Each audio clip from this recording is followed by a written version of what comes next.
Justice William Boller is always direct. All right, sir, I have to tell you that while on probation, you certainly don't want to violate probation. If it's a convicted murderer, under the law, I cannot send him to jail for the rest of his life without any chance of parole. But I will give him the maximum. or a political figure. Without a doubt, he would have spent the rest of his life in jail.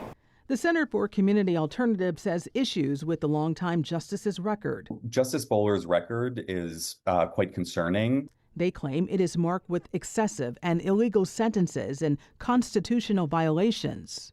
The case involving racial discrimination is a case called People v. Mallory. We reviewed appellate decisions that reversed and modified his sentences. Peter Martin with that center says the constitutional protections are for everyone. Too many judges across New York State they tolerate violations of people's rights. And in fact, sometimes they're the ones violating people's rights. Justice Boller is an outlier in the number of times that he's been overturned and his sentences have been modified. But he's not the only one.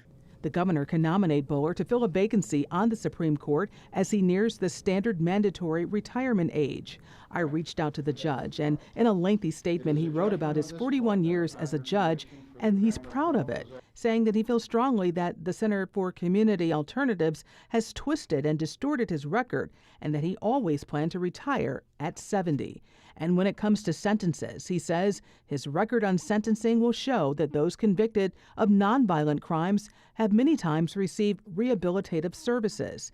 And in more serious crimes, it was about holding individuals accountable.